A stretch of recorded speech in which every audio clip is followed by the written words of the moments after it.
Hello everyone, welcome my YouTube channel. Video के आज के सेशन में हम लोग भारतीय राज्यों की स्थिति, उसके परिचय एवं अंतर्राष्ट्रीय सीमाओं के बारे में जानेंगे।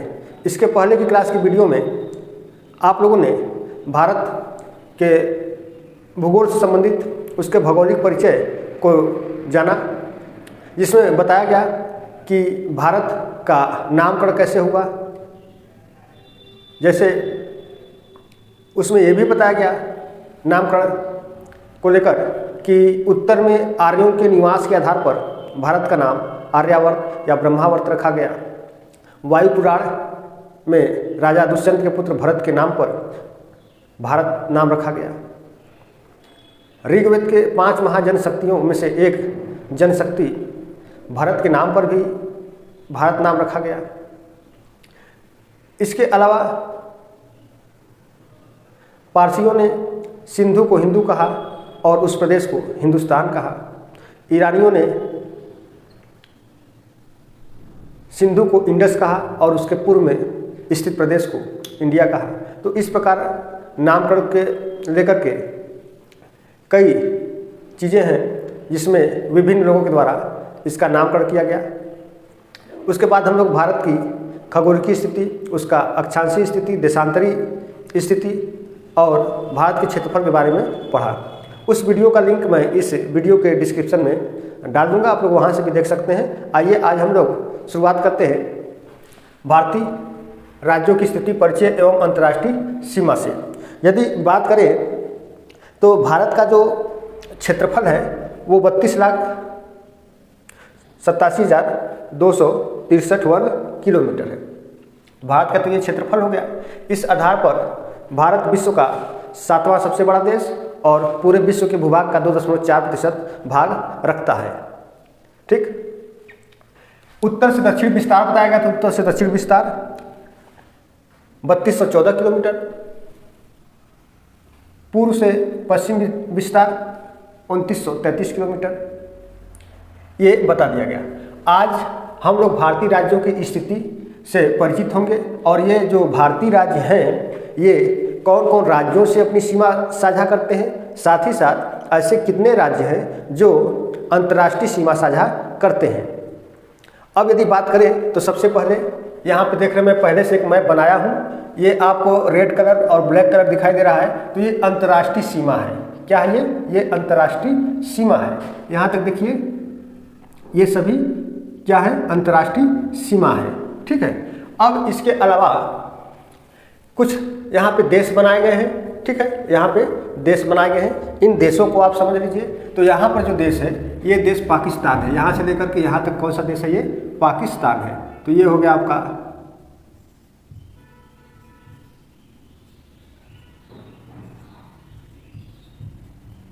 पाकिस्तान, और इधर जो है अफगानिस्तान है। ये क्या है, अफगानिस्तान। यहाँ से चलेंगे तो ये आपका चीन है।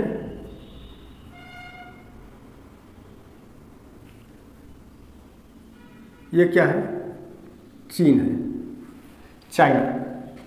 यहाँ पे देखिए एक छोटा सा देश मिलेगा आपको, नेपाल।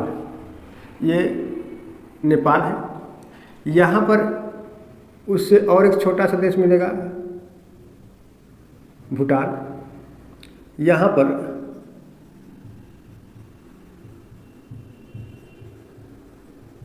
बांग्लादेश, और यहाँ पर यहाँ से लेकर के यहाँ तक म्यांमार है।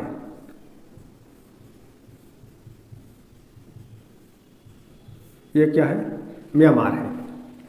यहाँ पे देखिए एक द्वीपीय रूप में है, श्रीलंका है। ये क्या है, श्रीलंका है। ठीक है, और यहाँ पर देखेंगे, यहाँ पर एक देश मिलेगा आपको द्वीपीय रूप में यहाँ पर। ठीक है, इसे मालदीव कहते हैं। ठीक, क्या कहते हैं, मालदीव कहते हैं। ठीक, अब यहाँ पर हम लोगों ने भारत से संलग्न देशों के बारे में देखा और इनकी स्थिति को हमने समझा कि इनकी स्थिति कहाँ कहाँ पर है। तो यदि अब बात करें तो भारत के उत्तर और पश्चिम में दो देश हैं, पाकिस्तान, अफगानिस्तान। भारत के उत्तर पश्चिम में 2 देश मिलेंगे, पाकिस्तान और अफगानिस्तान। भारत के अब उत्तर में देखेंगे तो चीन, नेपाल, भूटान और बांग्लादेश को ले सकते हैं। ठीक है, तो भारत के उत्तर में चीन है, नेपाल है, भूटान है।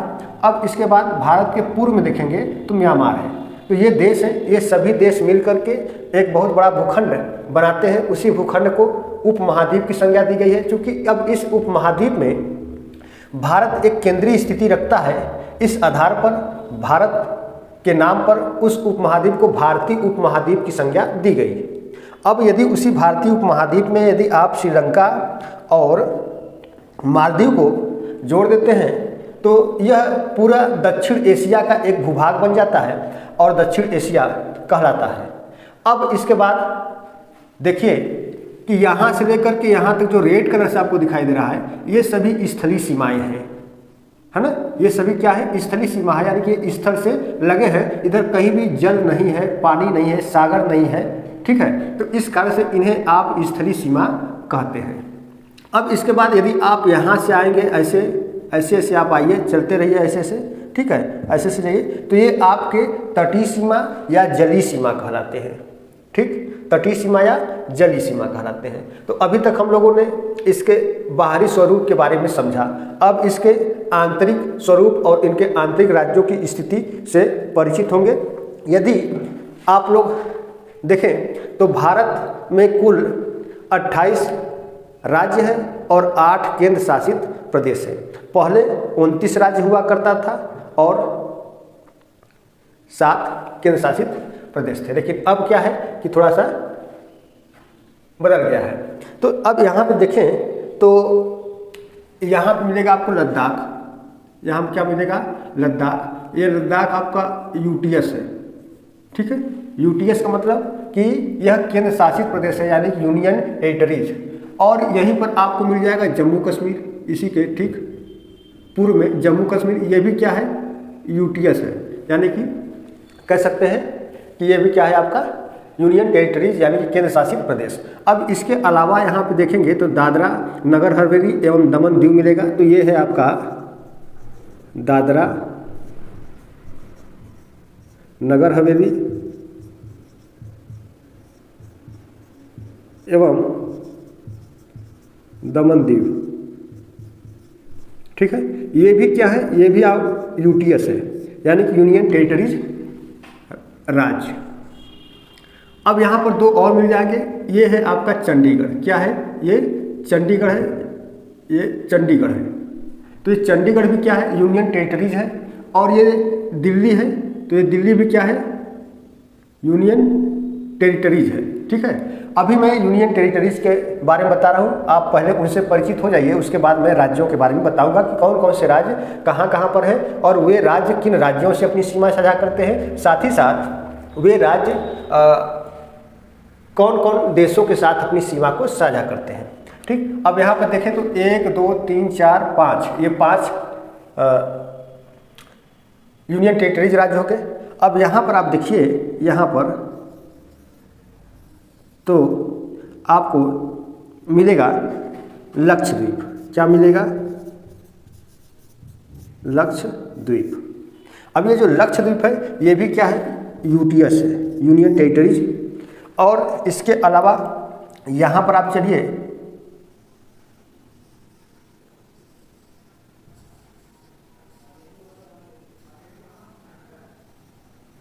तो ये भी आप देखेंगे कि यह यूनियन टेरिटरीज है। ठीक है, तो इसे कहते हैं अंडमान निकोबार। क्या कहते हैं, अंडमान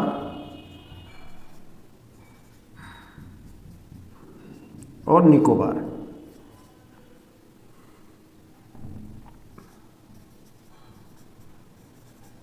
अंडमान निकोबार। और यहाँ पे पुडुचेरी है। ये क्या है, पुडुचेरी है। अब भारत का एकमात्र ऐसा केंद्र शासित राज्य है जो 3 राज्यों में विस्तृत है, पुडुचेरी। तो ये पुडुचेरी मुख्य रूप से है, ये पुडुचेरी क्या है, मुख्य रूप से है। और इस पुडुचेरी के नीचे देखेंगे तो ये आपको मिल जाएगा कराईकल कराईकल, ये दोनों ही कहाँ है? तमिलनाडु में है। आंध्र प्रदेश में एक आपको मिल जाएगा और एक केरल में मिलेगा। तो जो केरल में है उसे माहे कहते हैं और जो आंध्र प्रदेश में है उसे क्या कहते हैं? पुडुचेरी, कराईकल और यनम। इसे क्या कहते हैं? यनम। ठीक है, तो ये आपका इतने केंद्र शासित राज्य हो गए।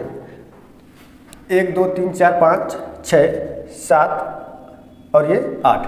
अब देखिए जो यनम, पुडुचेरी, कराईकल और माहे, ये चारों पुडुचेरी ही है और ये पुडुचेरी के 4 जिले हैं। मुख्य रूप से पुडुचेरी जो है आपका तमिलनाडु में, और फिर उसके बाद एक दूसरा इसका जो जिला है कराईकल में है, कराईकल है तमिलनाडु में ही है, और एक और जिला है जो आंध्र प्रदेश में यनम के नाम से है, एक और जिला है जो केरल में माहे के नाम से है। तो देखेंगे कि एकमात्र ऐसा केंद्र शासित प्रदेश है जो पूर्व की ओर भी है, पश्चिम की ओर भी है, और यह 3 राज्यों में आंध्र प्रदेश, तमिलनाडु और केरल में विस्तृत है। ठीक, इधर के भाग को पश्चिमी घाट, इधर के भाग को पूर्वी घाट कहा जाता है। ठीक, इतना बात आप लोगों ने समझा। अब इसके बाद हम लोग इन राज्यों को देखते हैं। अब देखिए स्टेट में हम लोग चलते हैं, तो यहाँ पर देखेंगे तो ये आपका मिल जाएगा हिमाचल प्रदेश। हिमाचल प्रदेश के पश्चिम में देखिए तो पंजाब, ये हरियाणा, यहाँ पर उत्तर प्रदेश, यहाँ पर उत्तराखंड, यहाँ पे राजस्थान, यहाँ पे गुजरात, यहाँ पर मध्य प्रदेश, ये मध्य प्रदेश बीच में है, ये महाराष्ट्र, ये कर्नाटक, ये गोवा, ये तेलंगाना, आंध्र प्रदेश, तमिलनाडु,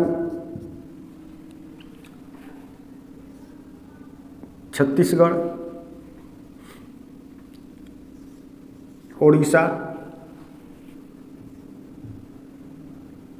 झारखंड,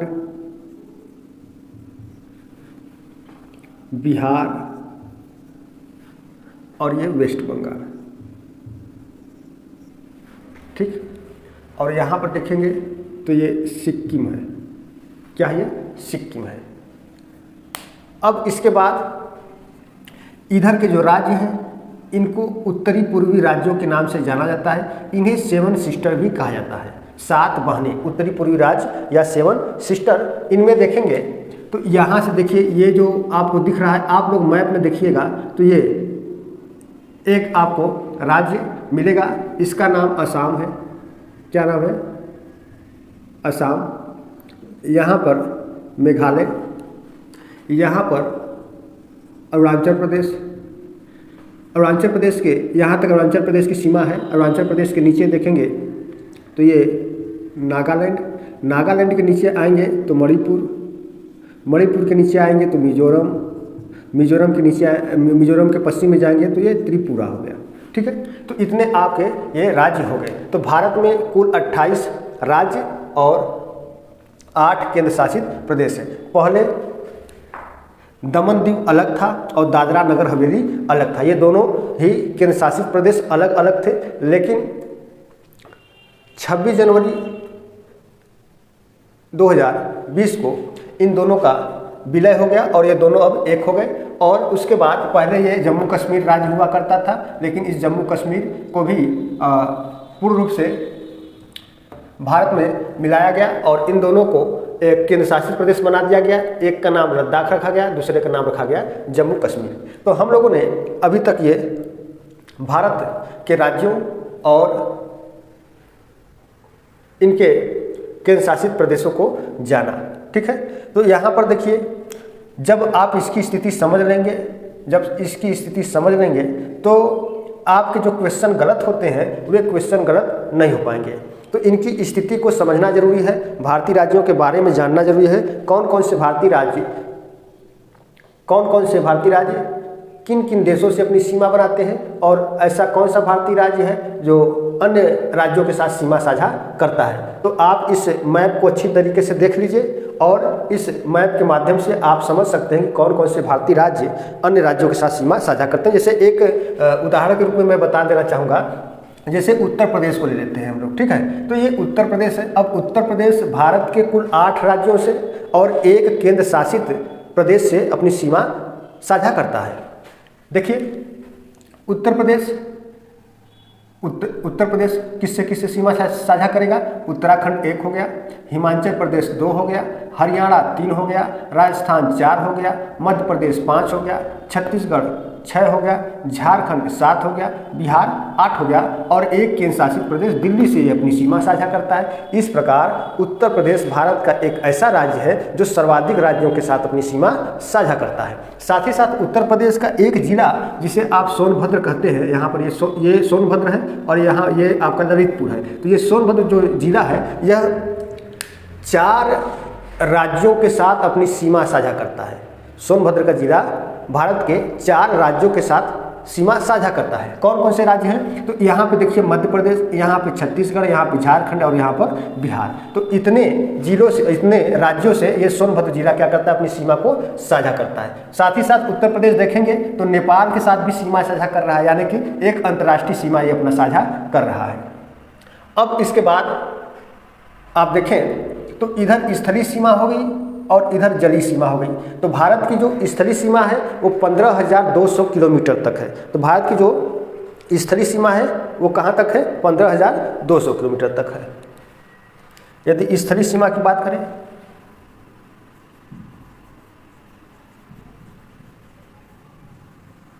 स्थलीय सीमा, तो भारत की जो स्थलीय सीमा है वो 15,200 किलोमीटर है।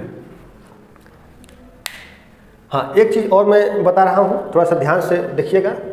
इसके अक्षांश और देशांतर को लेकर के बहुत से कन्फ्यूजन रहते हैं। मैं यहाँ से एक लाइन बना रहा हूँ डॉटेड में,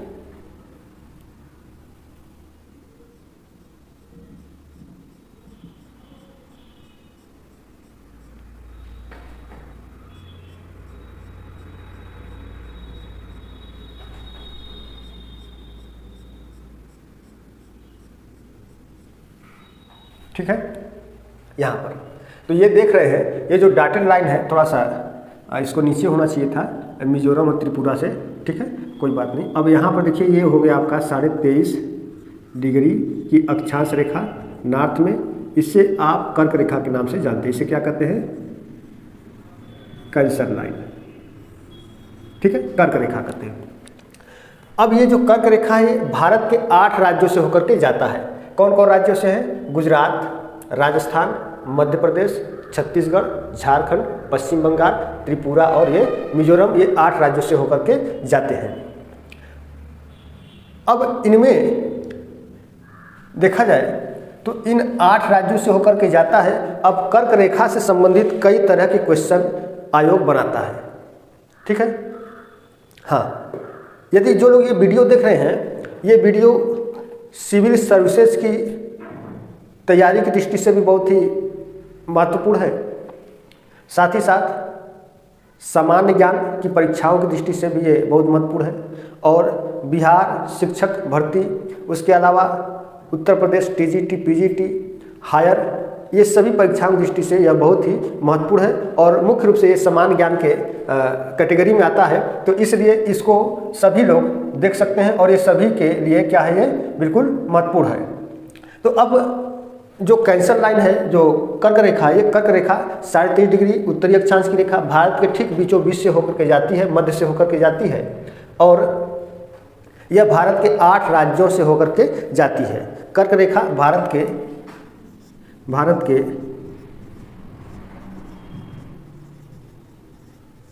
8 राज्यों से होकर जाती है, ठीक।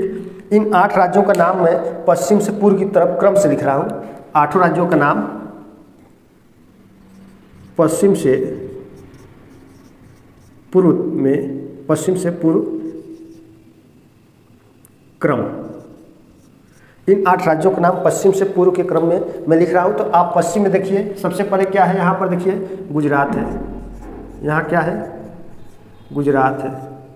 उसके बाद क्या है, यहाँ पे देखिए राजस्थान थोड़ा सा लगा है, राजस्थान है,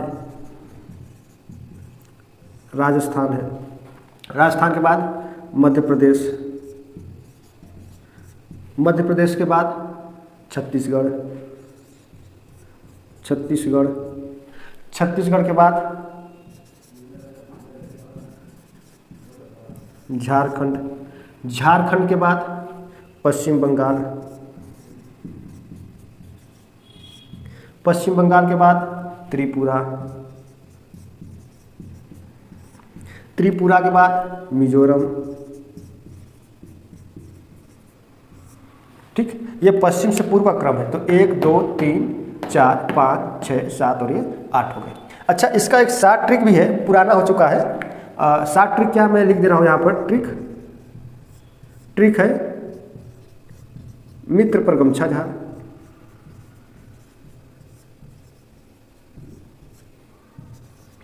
ये ट्रिक है मित्र पर गमछा झाड़। लेकिन ट्रिक तो याद हो जाएगा, इसमें एक समस्या ये होती है कि कभी कभी आयोग यह क्वेश्चन कर लेता है कि निम्न में से किन राज्यों से कर्क रेखा होकर के नहीं जाती है। तो वहाँ पर समस्या हो जाती है, जिनको नहीं पता रहता है, तो वो उनके लिए ये मित्र पर गमछा झाड़ ये अपना यदि ट्रिक बनाए हैं, याद किए हैं, तो इससे वो पकड़ लेते हैं कि निम्न में से किन राज्यों से कर्क रेखा होकर के नहीं जाती है। ये क्वेश्चन बहुत पुराना हो चुका है।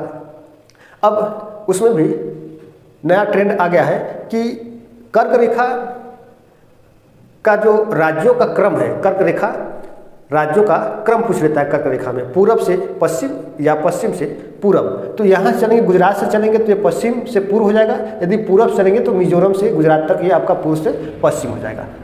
इसके बाद ये क्वेश्चन पूछा जा सकता है कि कर्क रेखा विश्व के कितने देशों से होकर के गुजरती है।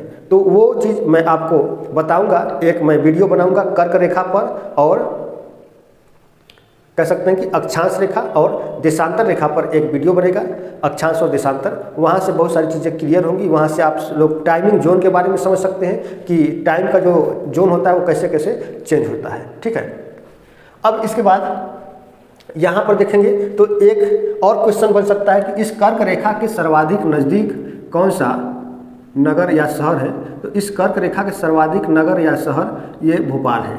कौन सा है? भोपाल है। और ये जो भोपाल है ये 23 डिग्री 25 मिनट उत्तरी अक्षांश पर है। इसके बाद रांची भी है छत्तीसगढ़ का, रांची भी इस कर्क रेखा के नज़दीक है। और मिजोरम में जो आइजोल है ये भी कर्क रेखा के नज़दीक है। तो मिजोरम में एक आइजोल है, यहाँ पर ये 23 डिग्री 36 मिनट उत्तरी अक्षांश पर है, जो ये आइजोल है। तो इसको आइजोल कहते हैं। मिजोरम में ये आइजोल क्या है? ये आइजोल है। तो आइजोल भी बहुत नज़दीक है और भोपाल भी बहुत नज़दीक है, लेकिन इनमें भोपाल सबसे नज़दीक है चूँकि 23.5 डिग्री यानी कि 23 डिग्री 30 मिनट की है। तो ये क्या है आपका 23 डिग्री 25 मिनट, यानी कि 5 मिनट का अंतर है।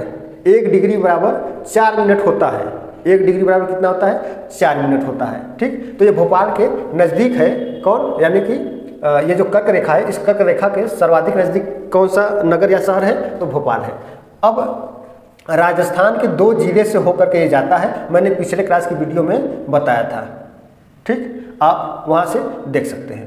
तो यहाँ पर कर्क रेखा से बनने वाले जो क्वेश्चन है, मैंने सभी क्वेश्चन को बता दिया। रांची है, रांची इसके उत्तर में पड़ता है कि रांची कहाँ है? इसके उत्तर में होता है। ठीक है, तो ये कर्क रेखा पे स्थित नगर या शहर हो गए। भोपाल सबसे नज़दीक है, और उसके बाद आपका दूसरे नंबर पे जो नज़दीक है वो आइजोल है मिजोरम में। अब एक और चीज़ मैं बता रहा हूँ कि यहाँ पर एक रेखा गुजरती है,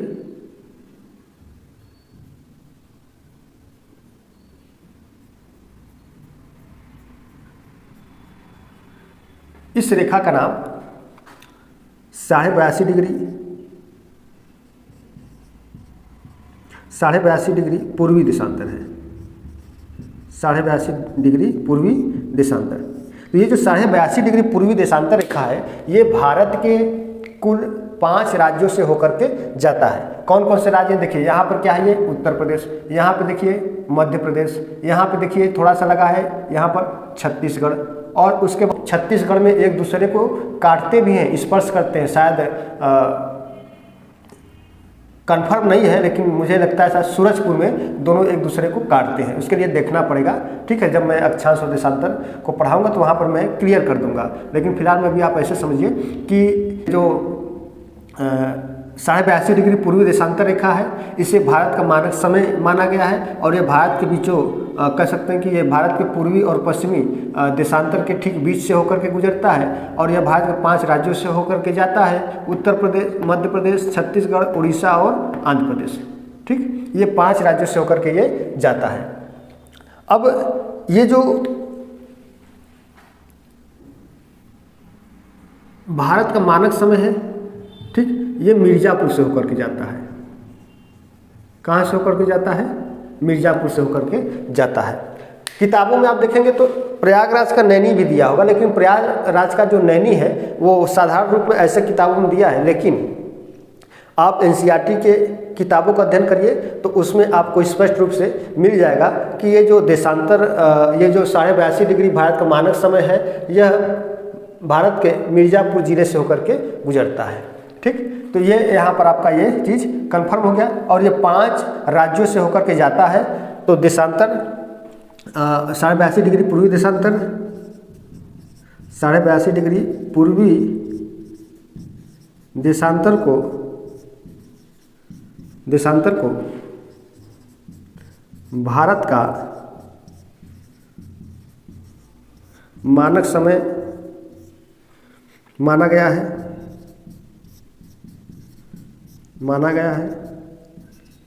यह भारत के 5 राज्यों से होकर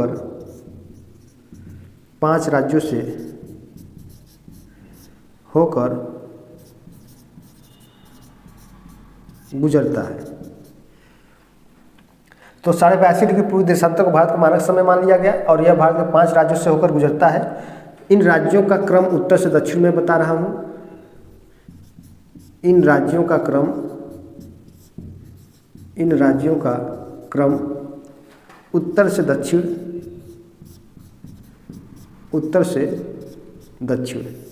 यदि उत्तर से दक्षिण देखें तो क्रम क्या है? सबसे पहले उत्तर प्रदेश है, उसके बाद मध्य प्रदेश, पहला नंबर उत्तर प्रदेश, दूसरा मध्य प्रदेश, तीसरा छत्तीसगढ़, चौथा उड़ीसा, और 5वां आंध्र प्रदेश। ठीक, अब इसका भी देखिए एक ट्रिक है। क्या ट्रिक है? यहाँ पर एक ट्रिक है। ट्रिक क्या है? उत्तर में छाओ आप। क्या ट्रिक है? उत्तर में छाओ आप। आपको कहाँ छाना है? आपको कहीं नहीं छाना है, आपको सिर्फ उत्तर में छाना है। ठीक, और जितनी भी राजनीतिक पार्टियां हैं भारत की, वे भी उत्तर में ही छाते हैं, दक्षिण में नहीं छाते हैं। उत्तर में छा गए तो पूरे भारत पर उनका सत्ता जम जाएगा। उत्तर प्रदेश, मध्य प्रदेश, छत्तीसगढ़, उड़ीसा, आंध्र प्रदेश। उत्तर में छाओ आप, उत्तर से उत्तर प्रदेश, म से मध्य प्रदेश, छ से छत्तीसगढ़, ओ से उड़ीसा, आप से आंध्र प्रदेश। तो इस प्रकार ये उत्तर से दक्षिण का इसका एक शार्ट ट्रिक भी है।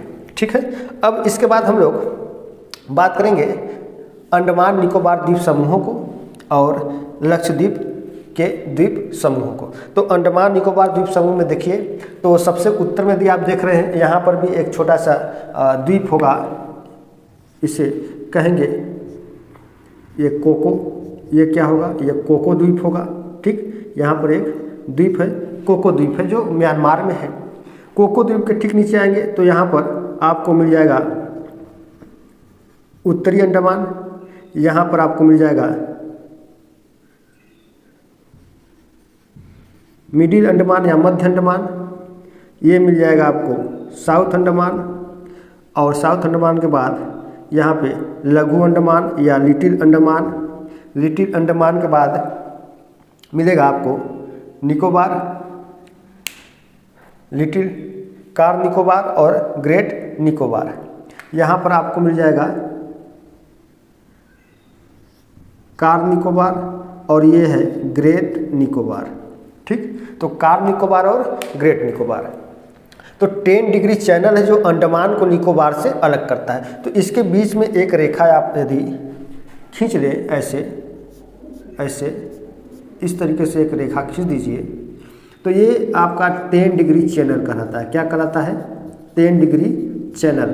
तो ये जो 10 डिग्री चैनल है यह अंडमान को निकोबार से अलग करता है, या आप ये कह सकते हैं कि यह अंडमान और निकोबार के बीच में कौन सी रेखा है, या अंडमान निकोबार को कौन सा चैनल अलग करता है। तो 10 डिग्री चैनल अंडमान को निकोबार से अलग करता है।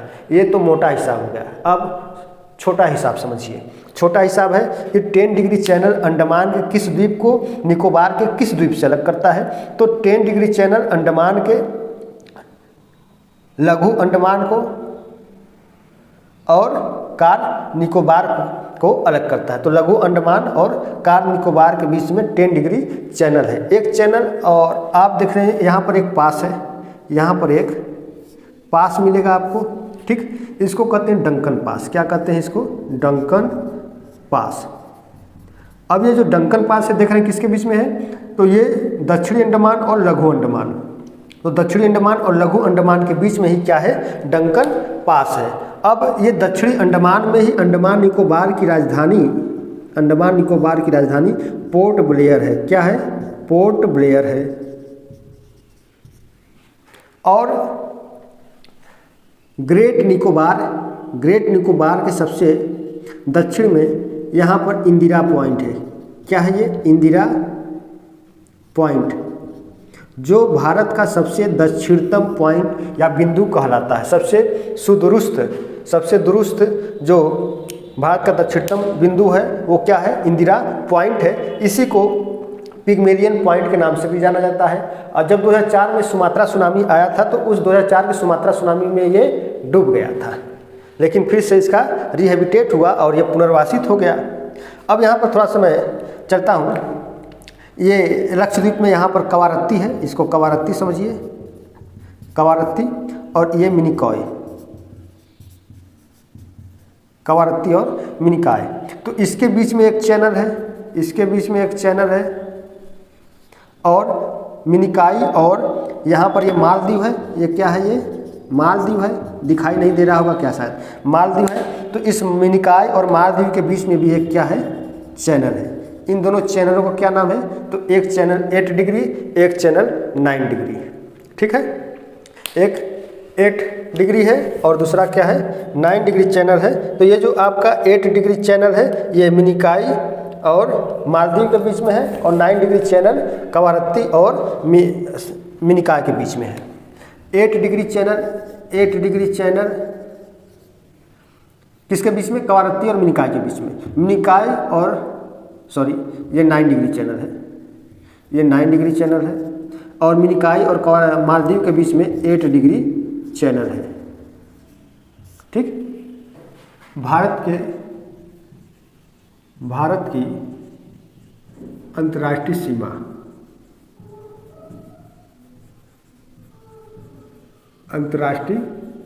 सीमा, इसको आप 2 भागों में डिवाइड कर लीजिए।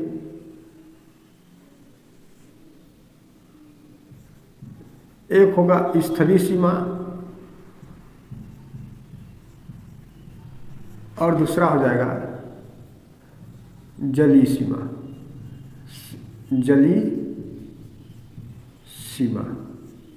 ठीक, स्थलीय सीमा की कुल लंबाई, यदि बात करें स्थलीय सीमा की कुल लंबाई की, तो ये कुल लंबाई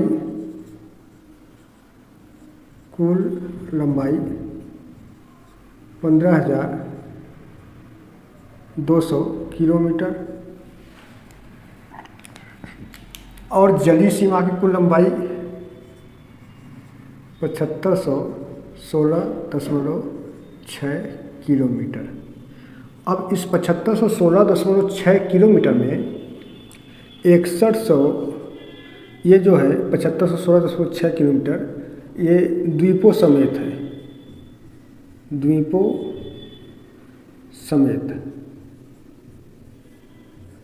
जबकि 6100 किलोमीटर मुख्य भूमि की तटीय सीमा, मुख्य भूमि की तटीय सीमा। यदि ये बात न समझ में आया हो तो मैं बताऊं कि देखिए, स्थल, यहाँ पर भारत की अंतर्राष्ट्रीय सीमा की बात करें, ठीक है, तो जिसमें एक स्थलीय सीमा आएगा, ठीक, और एक जलीय सीमा आएगा। लेकिन जो अंतर्राष्ट्रीय सीमा होगा वो प्रायः स्थलीय सीमा से लगेगा और जलीय सीमा से अंतर्राष्ट्रीय सीमा बहुत कम लगता है। श्रीलंका का लगता है लेकिन कोई मतलब नहीं होता है, ठीक है। तो आप यहाँ पे अंतर्राष्ट्रीय सीमा का मतलब आप यहाँ पे स्थलीय सीमा समझिए। स्थलीय सीमा 15,200 किलोमीटर और जलीय सीमा 7516 किलोमीटर, ये द्वीपों समेत है। यानी कह सकते हैं कि इसमें अंडमान निकोबार और लक्षद्वीप, ठीक है, और इसमें से लक्षद्वीप और कुछ जो अन्य द्वीप हैं उनको भी शामिल किया जाता है, तब वह 7516.6 किलोमीटर हो जाता है। नहीं तो यहाँ से आप चलेंगे, इस तटीय सीमा की जो कुल लंबाई होगी वो होगा 6100 किलोमीटर। अच्छा, यहाँ पर ये गलत लिख दिया गया है, क्या है, दादरा नगर हवेली होना चाहिए, हाँ, दादरा नगर हवेली, ठीक। तो ये कुल लंबाई आपका हो गया 15,200 किलोमीटर स्थलीय सीमा। स्थलीय सीमा कहाँ से, यहाँ से, यहाँ से चलेंगे तो ये आपका स्थल से लगा हुआ है, तो ये स्थलीय सीमा कहलाएगा। और नीचे से यहाँ से आएंगे जो प्रायद्वीपीय भारत है, यहाँ से लेकर के यहाँ तक ये प्रायद्वीपीय भारत कहलाता है। क्यों?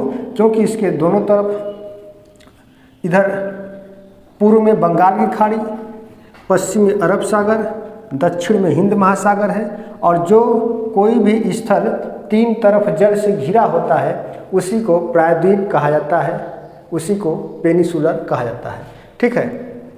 तो ये हो गया स्थलीय सीमा और जलीय सीमा। लेकिन कुछ चीज़ों को मैं अभी इसके अंदर जो राज्य हैं उनके बारे में मैं बताना चाहूँगा, तब उसके बाद हम चलेंगे स्थलीय सीमा और जलीय सीमा पर, ठीक है। यदि आप देखें, स्थलीय सीमा से जो संलग्न जो राज्य होंगे और वो अन्य किसी देशों के साथ अपनी सीमा साझा करेंगे, जैसे गुजरात, राजस्थान, पंजाब,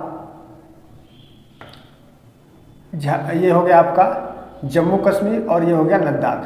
तो ये इतने जो राज्य होंगे, ये सभी राज्य किससे सीमा साझा करेंगे, अपना पाकिस्तान से करेंगे, ठीक है। देख रहे हैं यहाँ से पाकिस्तान की ये सीमा लगी हुई है रेड कलर से, तो ये सभी पाकिस्तान की सीमा के साथ अपनी सीमा साझा करेंगे। गुजरात, राजस्थान, पंजाब, जम्मू कश्मीर और लद्दाख करेंगे।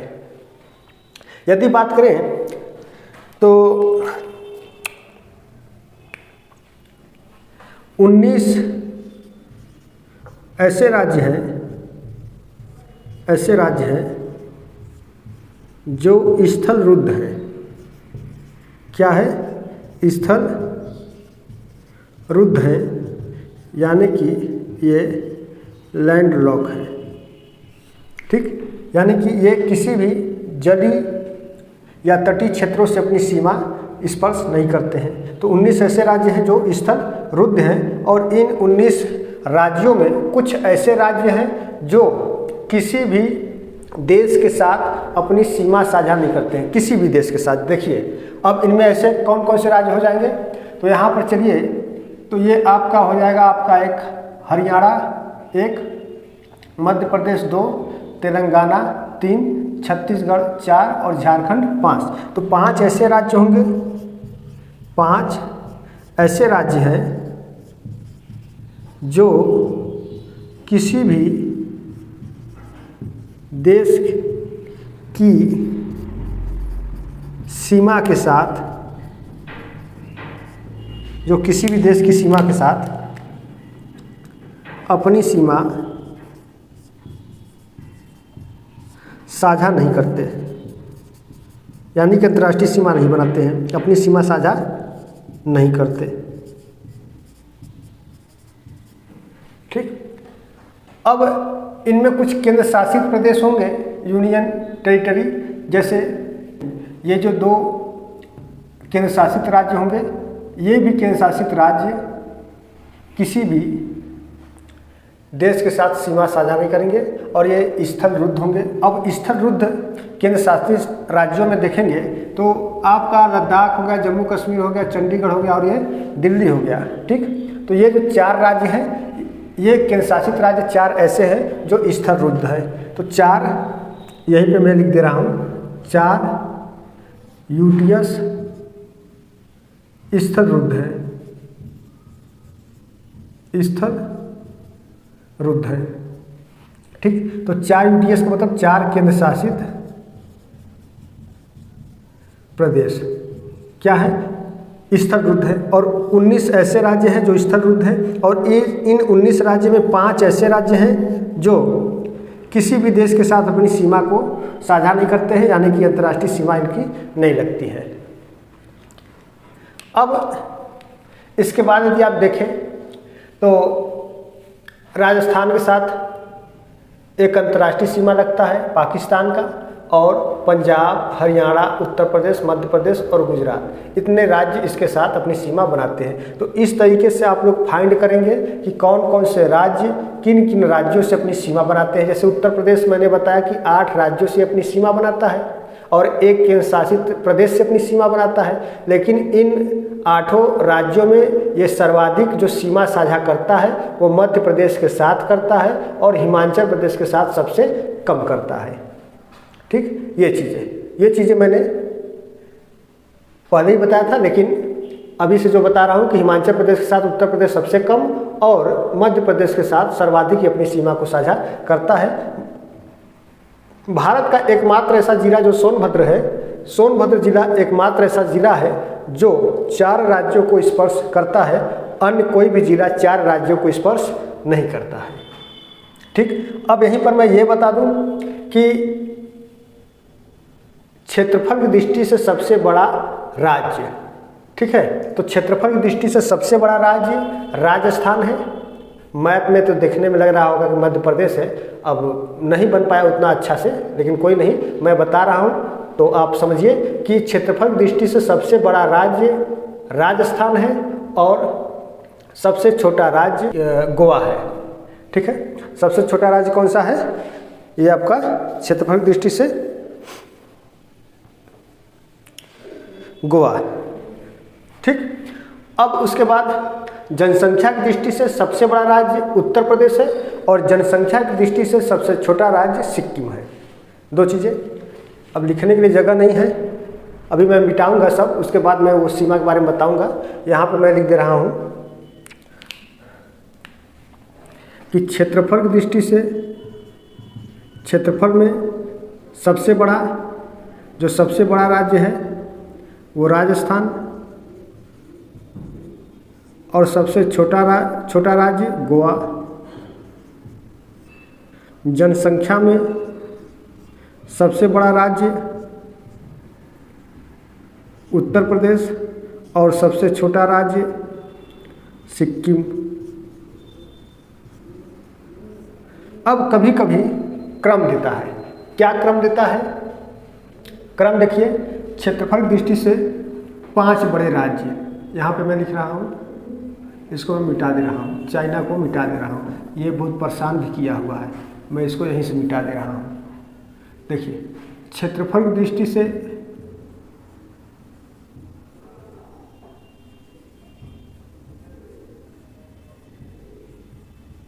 पांच बड़े राज्य,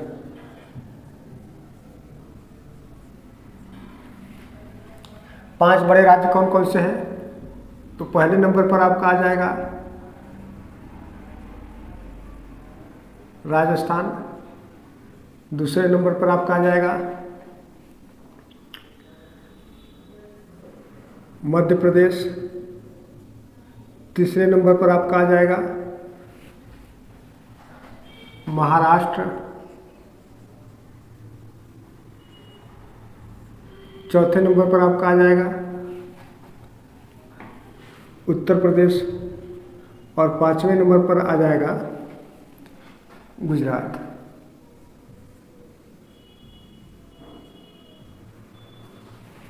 ठीक है। तो क्षेत्रफल की दृष्टि से ये 5 बड़े राज्य हो गए, और वहीं जनसंख्या की दृष्टि से 5 बड़े राज्यों को देख लीजिए आप। जनसंख्या की दृष्टि से 5 बड़े राज्य, 5 बड़े राज्य कौन कौन से हैं? तो पहले नंबर पर आपका आ जाएगा उत्तर प्रदेश, दूसरे नंबर पर आ जाएगा महाराष्ट्र,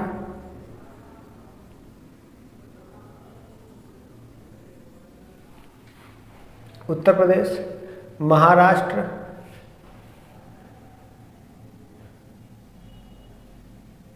तीसरे नंबर पर आ जाएगा आपका बिहार, पश्चिम बंगाल, चौथे नंबर पर पश्चिम बंगाल, और 5वें नंबर पर आप मध्य प्रदेश। हाँ, ये चीज़ें मैंने बताया नहीं था, इसको मैं अभी से बता रहा हूँ। ठीक, ये चीज़ें पहले ही बता देना चाहिए था, छूट गया था दिमाग से। तो क्षेत्रफल की दृष्टि से 5 बड़े राज्य कौन कौन से हैं? तो राजस्थान, मध्य प्रदेश, महाराष्ट्र, उत्तर प्रदेश, गुजरात। पहले उत्तर प्रदेश नहीं हुआ करता था, पहले आंध्र प्रदेश हुआ करता था, लेकिन आंध्र प्रदेश से जब एक राज्य अलग हुआ तेलंगाना, तो ये जो आंध्र प्रदेश है वो छोटा हो गया। छोटा होने के बाद चौथे नंबर पर अब ये आ गया हमारा उत्तर प्रदेश, और 5वें नंबर पर गुजरात है। वहीं 5 बड़े राज्यों में उत्तर प्रदेश, महाराष्ट्र, बिहार, पश्चिम बंगाल और मध्य प्रदेश है। ये जनसंख्या की दृष्टि से 5 बड़े राज्य हैं। और जबकि जनसंख्या में सबसे छोटा राज्य मैंने यहाँ पे बताया कि सिक्किम है, और सबसे बड़ा राज्य उत्तर प्रदेश है। ठीक, अब इसके बाद यहाँ पर ये जो 82.5 डिग्री की पूर्वी देशांतर रेखा है, इसके बारे में मैंने बताया कि यह 5 राज्यों से होकर के जाता है, और इन 5 राज्यों में ये छत्तीसगढ़ में ही अक्षांश रेखा और भारत का मानक समय रेखा दोनों एक दूसरे को स्पर्श करते हैं, यानी कि समकोण पर दोनों एक दूसरे को काटते हैं। छत्तीसगढ़ में ही भारत का मानक समय और अक्षांश रेखा जो 23.5 डिग्री की है, ये दोनों एक दूसरे को छत्तीसगढ़ में सूरजपुर के आसपास काटते हैं। और ये जो भारत का मानक समय है, ये उत्तर प्रदेश के मिर्ज़ापुर से लिया गया है, और ये भारत का मानक समय ग्रीनविच मेरिडियन टाइम से 5.5 घंटा आगे है। ठीक है, GMT 5.5 घंटा आगे है, यानी कि इंग्लैंड से 5.5 घंटा आगे है। यदि इंग्लैंड में दोपहर के 12 बजेंगे तो हमारे यहाँ भारत में शाम को 5:30 बजेगा। इसका निर्धारण कैसे किया जाता है? इसका निर्धारण किया जाता है डिग्री, जो जैसे 1 डिग्री के देशांतर है, 1 डिग्री देशांतर, ठीक है, बराबर 4 मिनट की होती है।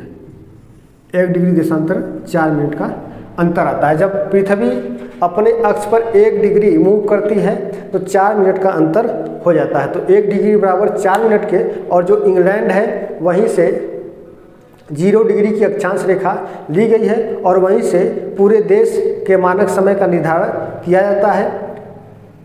जो इंग्लैंड में 0 डिग्री की अक्षांश रेखा है, तो 0 डिग्री से पूर्व की तरफ भारत है, और ये 82.5 डिग्री है, तो 82.5 में 4 का गुना कर दीजिए, जितना आएगा वो मिनट में आ जाएगा। उस मिनट को आप घंटे में कन्वर्ट करिए, 60 से भाग दे दीजिए, तो 5.5 घंटा हो जाएगा। तो इस प्रकार पूर्व में है इसलिए प्लस में हो जाता है, तो 5.5 घंटा ये आगे हो जाता है। ठीक है, तो भारत का मानक समय 82.5 डिग्री लिया गया है। अब ये जो 82.5 डिग्री पूर्वी देशांतर है, इसी को भारत का मानक समय क्यों चुन लिया गया, किसी और को क्यों नहीं चुना गया? तो इसके पीछे रीज़न ये था कि यहाँ पर अरुणाचल प्रदेश 97 डिग्री 25 मिनट पूर्वी देशांतर, और गुजरात में 68 डिग्री 7 मिनट पूर्वी देशांतर के मध्य में आप देखेंगे तो 82.5 डिग्री आएगा। और प्रत्येक जितने भी देश होते हैं वे सभी देश आधे घंटे के गुणक पर अपना मानक समय को चुने हैं, आधे घंटे के गुणक पर। ठीक है, तो इसीलिए भारत का जो मानक समय है वो 82.5 डिग्री लिया गया है, और ये भारत के ठीक कह सकते हैं कि 97 डिग्री 25 मिनट और 68 डिग्री 7 मिनट के ठीक मध्य में आपका जो आएगा वो 82.5 डिग्री आ जाएगा लगभग, इसलिए इसको भारत का मानक समय चुन लिया गया है। वहीं अरुणाचल प्रदेश और गुजरात के समय में 2 घंटे का अंतर होता है। यानी कि कह सकते हैं कि यदि यहाँ पर सुबह का 7 बजा होगा, अरुणाचल प्रदेश में सुबह का 7 बजेगा, तो गुजरात में सुबह का 5 बजेगा। 2 घंटे का अंतर आ जाता है। इसलिए इस अंतर को कम करने के लिए 82.5 डिग्री को ही भारत का मानक समय मान लिया गया। तो इतनी बातें हो गई, ये लगभग एक तरीके से कंप्लीट हो गया है। अब इसके बाद अब हम लोग चलते हैं भारत के जो सीमा है, स्थलीय सीमा और जलीय सीमा। ठीक है, इसको मैं मिटा रहा हूँ। मिटाने के बाद आप लोग इसको नोट कर लीजिए, कहीं पे लिख लीजिए, और नहीं तो स्क्रीनशॉट ले लीजिए। मैं इसको मिटा रहा हूँ। अब ये ठीक हो गया। चलिए,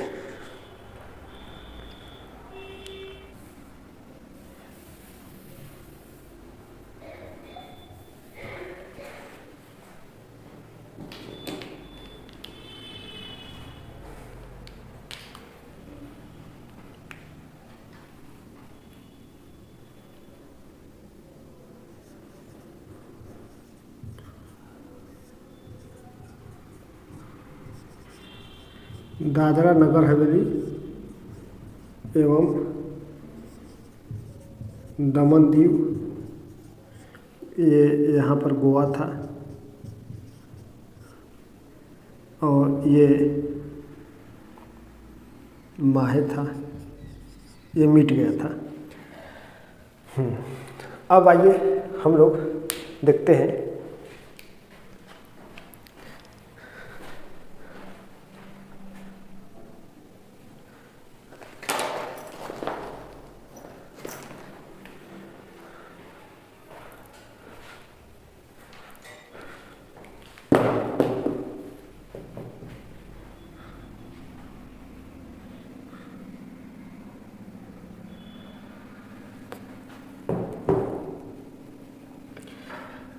भारत की स्थलीय सीमा की कुल लंबाई 15,200 किलोमीटर है।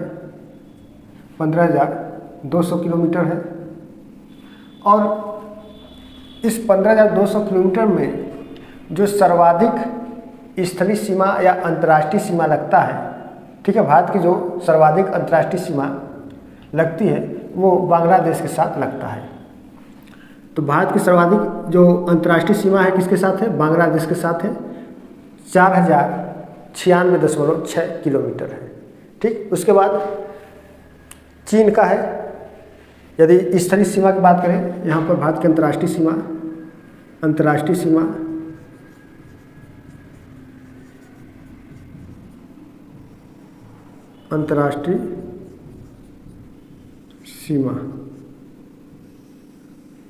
यदि अंतर्राष्ट्रीय सीमा की बात करें आप, तो सर्वाधिक जो अंतर्राष्ट्रीय सीमा भारत की लगती है वो बांग्लादेश के साथ लगता है। बांग्लादेश, उसके बाद चीन, पाकिस्तान, नेपाल,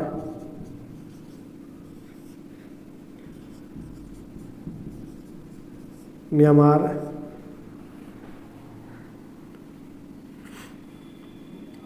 बांग्लादेश, चीन, पाकिस्तान, नेपाल, भूटान,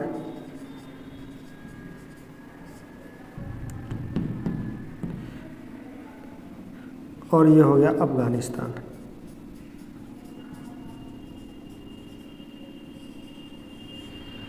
तो भारत की अंतर्राष्ट्रीय सीमा 7 देशों के साथ लगती है: बांग्लादेश, चीन, पाकिस्तान, नेपाल, म्यांमार, भूटान और अफगानिस्तान। आप यहाँ से ही देख सकते हैं। लेकिन इनमें यदि आप देखें तो बांग्लादेश के साथ 4,096.7 किलोमीटर, चीन के साथ 3,488 किलोमीटर, पाकिस्तान के साथ 3,323 किलोमीटर, नेपाल के साथ 1,751 किलोमीटर, म्यांमार के साथ 1,643 किलोमीटर, भूटान के साथ 699 किलोमीटर और अफ़गानिस्तान के साथ 106 किलोमीटर की सीमा लगती है। अब यदि इसमें आप देखें तो यहाँ पर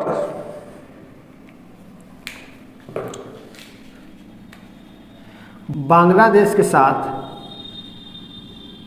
सर्वाधिक सीमा भारत का लगता है और सबसे कम सीमा अफ़गानिस्तान के साथ 106 किलोमीटर लगता है। बांग्लादेश के बाद चीन पर सर्वाधिक सीमा, उसके बाद पाकिस्तान, नेपाल, म्यांमार, भूटान और अफ़गानिस्तान। अब इसमें यदि आप देखें, थोड़ा सा ध्यान देंगे, अब मैप पर ध्यान देंगे कि यहाँ पे गुजरात है, राजस्थान है, पंजाब है, यहाँ पर आपका जम्मू कश्मीर और ये लद्दाख हो गया। अब यहाँ पर देखेंगे गुजरात, राजस्थान, पंजाब, जम्मू कश्मीर, लद्दाख, ये 5 ऐसे राज्य हैं जो पाकिस्तान के साथ अपनी सीमा साझा करते हैं। तो पाकिस्तान के साथ ये अपनी सीमा साझा करते हैं 5 ये राज्य, गुजरात, राजस्थान, पंजाब और जम्मू कश्मीर, लद्दाख। तो ये दोनों ही राज्य केंद्र शासित हैं, ठीक। तो 2 केंद्र शासित राज्य और पंजाब, राजस्थान, गुजरात, 3 राज्य पाकिस्तान के साथ सीमा साझा करते हैं। अफ़गानिस्तान के साथ सिर्फ एक ही राज्य है जो केंद्र शासित रूप में है, लद्दाख अपनी सीमा को साझा करता है। और चीन के साथ आप देखें तो इधर पूरा चीन ही है, तो चीन के साथ देख रहे हैं कि लद्दाख अपनी सीमा साझा करेगा, हिमाचल प्रदेश करेगा, उत्तराखंड करेगा और इधर अरुणाचल प्रदेश करेगा, ठीक है। तो इतने राज्य चीन के साथ सीमा साझा करेंगे। बांग्लादेश के साथ कौन कौन से राज्य सीमा साझा करेंगे? तो बांग्लादेश के साथ देखें आप तो यहाँ पर पश्चिम बंगाल, असम, यहाँ पे असम देखिए, यहाँ पे भी सीमा साझा कर रहा है, यहाँ पे भी कर रहा है। तो पश्चिमी बंगाल, असम, मेघालय, त्रिपुरा और मिजोरम, इतने राज्य बांग्लादेश के साथ सीमा साझा करते हैं। नेपाल के साथ आप देखेंगे उत्तराखंड 1, उत्तर प्रदेश 2, बिहार 3, पश्चिम बंगाल 4 और सिक्किम 5, ये 5 राज्य नेपाल के साथ सीमा साझा करते हैं। म्यांमार के साथ मिजोरम, मणिपुर, नागालैंड, अरुणाचल प्रदेश, इतने सीमा साझा कर रहे हैं। और भूटान के साथ देखेंगे तो सिक्किम, असम, अरुणाचल प्रदेश और पश्चिम बंगाल, ये भूटान के साथ, अफगानिस्तान के साथ तो मैंने बता ही दिया। तो बांग्लादेश के साथ कुल कितने राज्य सीमा साझा कर रहे हैं? बांग्लादेश के साथ कितने राज्य सीमा साझा करेंगे? तो यहाँ पर 5 राज्य होंगे। कितने राज्य होंगे? 5 राज्य। चीन के साथ कितने राज्य? 5 राज्य।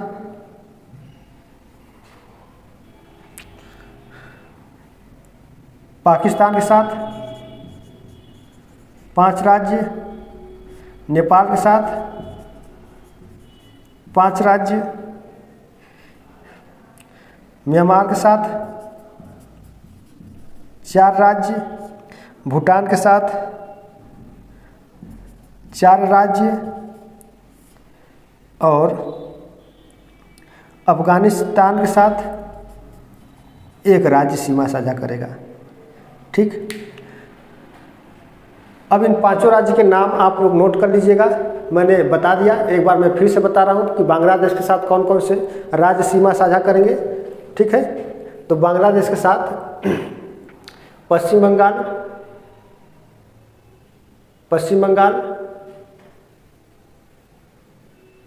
असम, मेघालय, त्रिपुरा, मिजोरम, ये 5 राज्य हो गए। चीन के साथ भी 5 राज्य होंगे, लद्दाख, हिमाचल प्रदेश, उत्तराखंड, सिक्किम, अरुणाचल प्रदेश। अब उसके बाद पाकिस्तान के साथ 5 राज्य कौन से होंगे? गुजरात, राजस्थान, पंजाब, जम्मू कश्मीर, लद्दाख, नेपाल के साथ 5 राज्य कौन कौन से होंगे? तो नेपाल के साथ उत्तराखंड, उत्तर प्रदेश, बिहार, सिक्किम, पश्चिम बंगाल। म्यांमार के साथ 4 राज्य कौन कौन से होंगे? मिजोरम, मणिपुर, नागालैंड, अरुणाचल प्रदेश। भूटान के साथ 4 राज्य कौन से होंगे? सिक्किम, पश्चिम बंगाल, असम, अरुणाचल प्रदेश। अफगानिस्तान के साथ 1 राज्य, केवल लद्दाख। तो ये सीमा साझा करते हैं। अब इन सीमाओं का निर्धारण किया गया है जिसे अंतर्राष्ट्रीय सीमा रेखा का नाम दिया गया है। तो वो बहुत बार परीक्षाओं में पूछा जाता है, जैसे भारत और चीन के बीच, भारत और चीन के बीच कौन सी अंतर्राष्ट्रीय सीमा रेखा है? तो ये मैक-मोहन है। कौन सा है? मैक-मोहन है। मैक-मोहन अंतर्राष्ट्रीय सीमा रेखा। पाकिस्तान के बीच, भारत पाकिस्तान के बीच रेड क्लिफ। अफगानिस्तान और भारत और अफगानिस्तान के बीच दुरंड। ठीक, तो ये तीनों परीक्षाओं में बार बार पूछे जाते हैं कि भारत और चीन के बीच अंतर्राष्ट्रीय सीमा रेखा को किस नाम से जाना जाता है? तो भारत और चीन के बीच जो अंतर्राष्ट्रीय सीमा रेखा है उसे मैक-मोहन के नाम से जाना जाता है। भारत और पाकिस्तान के बीच जो अंतर्राष्ट्रीय सीमा रेखा है उसे रेड क्लिफ के नाम से जाना जाता है। भारत और अफगानिस्तान के बीच जो अंतर्राष्ट्रीय सीमा रेखा है उसे दुरंड रेखा के नाम से जाना जाता है। और भारत बांग्लादेश के बीच में जो है उसे परिचालन शून्य रेखा कहते हैं। भारत और बांग्लादेश के बीच जो अंतर्राष्ट्रीय सीमा रेखा है उसे परिचालन शून्य रेखा कहेंगे। भारत म्यांमार के बीच इंडो बर्मा बैरियर है। Indo Burma barrier.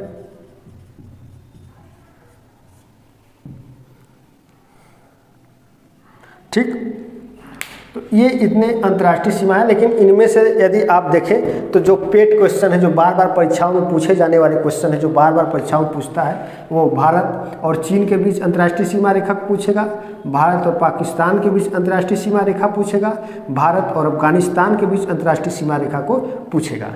ठीक है, अब यहाँ पर यदि आप जानना चाहते हैं तो एक चीज़ और जान लीजिए कि भारत और पाकिस्तान के बीच जो अंतर्राष्ट्रीय सीमा रेखा का निर्धारण किया गया था यह मुख्यतः अध्यारोपित है और इस सीमा का निर्धारण आज़ादी के ठीक 2 दिन बाद, आज़ादी के ठीक 2 दिन बाद 15 अगस्त 1947 को भारत देश स्वतंत्र हुआ, आज़ाद हुआ।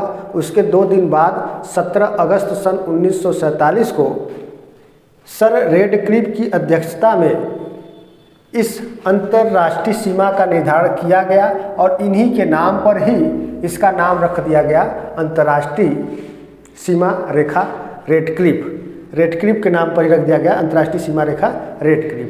तो उसी समय से भारत और पाकिस्तान के बीच अंतर्राष्ट्रीय सीमा रेखा जो है वो रेडक्लिफ है और ये बहुत विवादित एरिया है। यहाँ से लेकर के यहाँ तक बहुत विवादित एरिया है। इसी विवादित एरिया को देखते हुए भारत और पाकिस्तान के बीच कुल 4 बार युद्ध हो चुके हैं। 1948 में हुआ था, 1965 में हुआ, 1971 में हुआ, 1999 में हुआ। लेकिन चारों बार पाकिस्तान क्या हो गया? चारों खाने चित्त हो गया। ठीक है, तो ये हम लोगों ने भारत के एक कह सकते हैं कि समग्र रूप को देखा, ये भी कह सकते हैं कि गागर में सागर। यहाँ से बहुत अधिक क्वेश्चन बनाए जाते हैं। ठीक है, यहाँ पर मैंने पहले ही बता दिया कि बांग्लादेश के साथ कितने राज्य हैं, चीन के साथ कौन कौन से राज्य, पाकिस्तान के साथ, नेपाल के साथ, म्यांमार के साथ, भूटान के साथ, अफगानिस्तान के साथ। ठीक, ये सब चीज़ों को मैंने बता दिया। अब यदि आप एक एक राज्यों को देखें तो गुजरात कितने देश के साथ अंतर्राष्ट्रीय सीमा साझा करेगा? तो गुजरात केवल एक के साथ, किसके साथ? पाकिस्तान के साथ। राजस्थान किसके साथ? पाकिस्तान के साथ। पंजाब किसके साथ? पाकिस्तान के साथ। जम्मू कश्मीर पाकिस्तान के साथ, लद्दाख अब ये देखिए पाकिस्तान, अफगानिस्तान और चीन, 3 देशों के साथ सीमा साझा करेगा लद्दाख। अब उसके बाद हिमाचल प्रदेश चीन के साथ सीमा साझा करेगा, उत्तराखंड चीन और नेपाल के साथ सीमा को साझा करेगा, उत्तर प्रदेश नेपाल के साथ सीमा साझा करेगा, बिहार नेपाल के साथ सीमा साझा करेगा, पश्चिम बंगाल, तो ये जो पश्चिम बंगाल है ये पश्चिम बंगाल नेपाल के साथ सीमा साझा करेगा, बांग्लादेश के साथ सीमा साझा करेगा। जो पश्चिम बंगाल होगा वो नेपाल, बांग्लादेश और भूटान के साथ सीमा साझा करेगा पश्चिम बंगाल। तो पश्चिम बंगाल 3 देशों के साथ सीमा साझा करेगा। अच्छा, मैं एक तरफ यहाँ पे लिख भी देता हूँ, आप लोग को कभी दिक्कत न हो, ठीक है। थोड़ा सा वीडियो बड़ा हो जाएगा लेकिन कोई बात नहीं, मैं यहाँ से लिख देता हूँ, इसको मिटा दे रहा हूँ मैं, इसकी अब जरूरत नहीं है।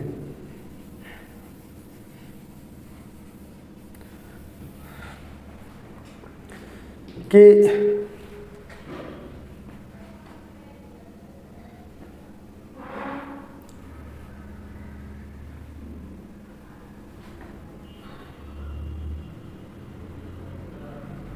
गुजरात,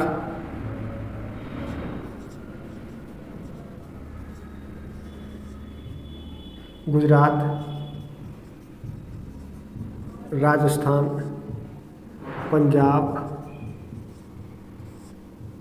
और जम्मू कश्मीर, ये तीनों किसके साथ सीमा साझा करेंगे?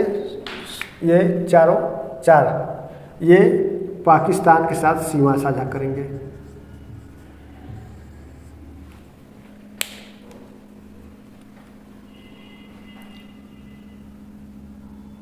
अब इसके बाद लद्दाख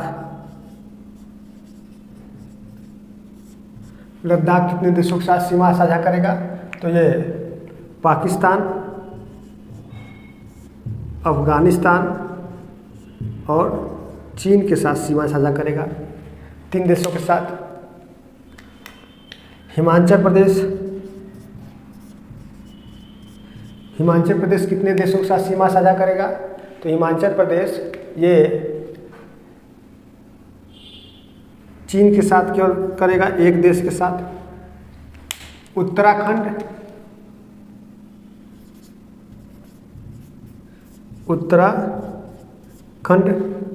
ये कितने देशों के साथ सीमा साझा करेगा? तो उत्तराखंड जब भी करेगा तो चीन और नेपाल के साथ करेगा, चीन और नेपाल के साथ। उत्तर प्रदेश कितने देशों के साथ सीमा साझा करेगा? तो मात्र 1, नेपाल के साथ।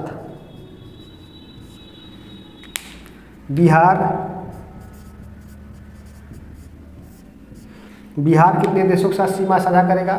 तो ये भी मात्र 1 देश के साथ, नेपाल के साथ।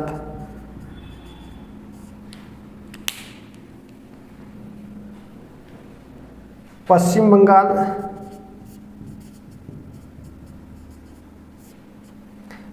बंगाल कितने देशों के साथ सीमा साझा करेगा? तो ये बांग्लादेश 1 हो गया, नेपाल 2 हो गया और भूटान 3 हो गया। तो ये बांग्लादेश के साथ, नेपाल के साथ और भूटान के साथ सीमा साझा करेगा पश्चिम बंगाल। सिक्किम देख लीजिए, सिक्किम कितने देशों के साथ? तो सिक्किम नेपाल के साथ, भूटान के साथ, चीन के साथ। डोकलाम क्षेत्र पड़ता है यहाँ पे डोकलाम है, ठीक है ना। यही डोकलाम विवादित क्षेत्र है और इसी पर चीन अपना कब्जा करना चाहता है। यदि डोकलाम पर चीन कब्जा कर लेगा तो वो भारत को कह सकते हैं भारत में बहुत आसानी से प्रवेश कर सकता है, ठीक है।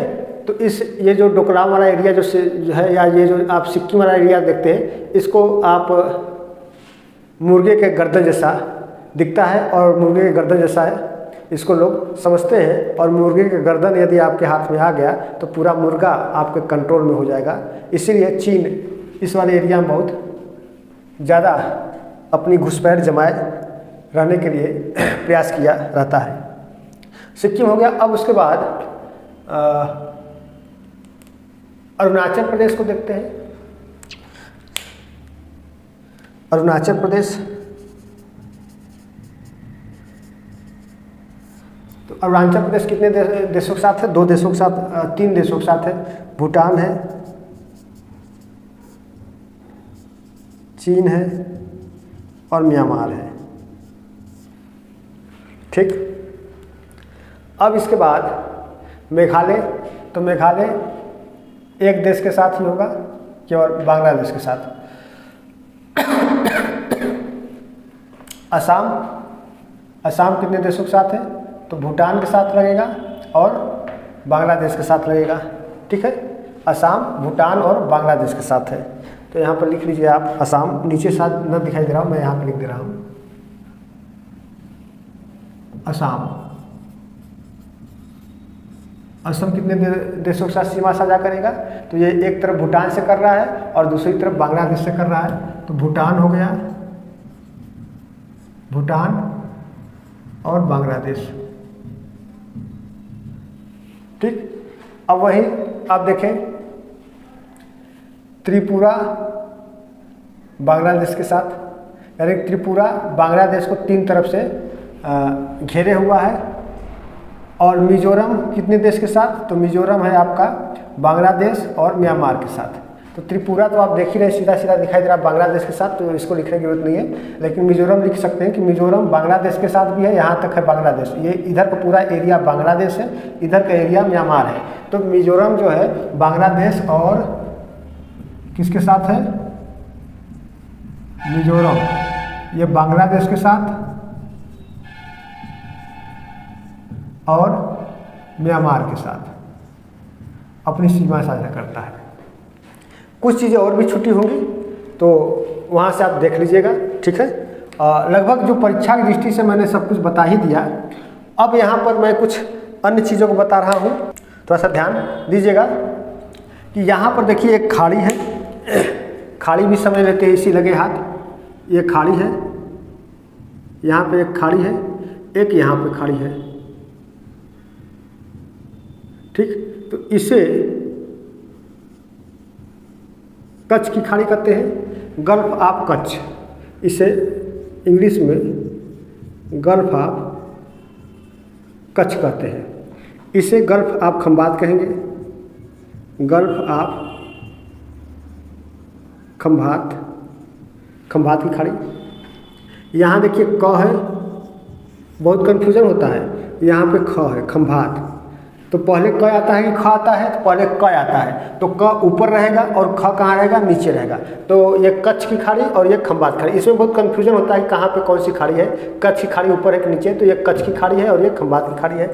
यहाँ पर देखेंगे, यहाँ पर एक खाड़ी मिलेगा आपको। ठीक है, इसे कहते हैं मन्नार की खाड़ी। क्या कहते हैं?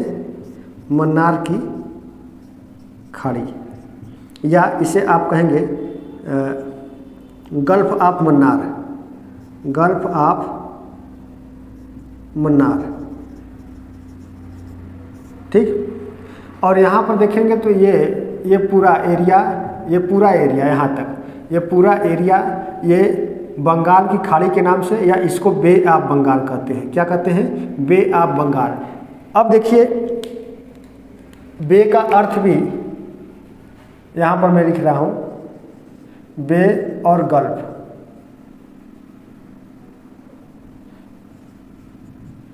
इन दोनों का अर्थ खाड़ी होता है। दोनों का अर्थ क्या होता है? खाड़ी होता है।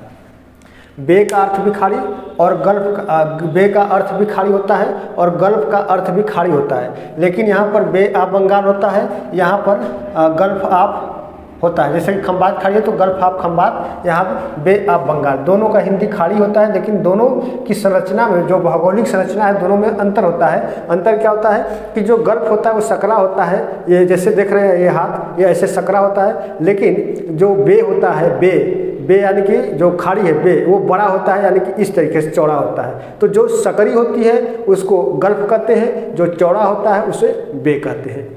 ठीक, अब यही एक चीज़ और नोट कर लेंगे आप लोग कि मन्नार की खाड़ी और इधर कौन सी खाड़ी है, बंगाल की खाड़ी। तो मन्नार की खाड़ी और बंगाल की खाड़ी को पाक जल संधि जोड़ता है।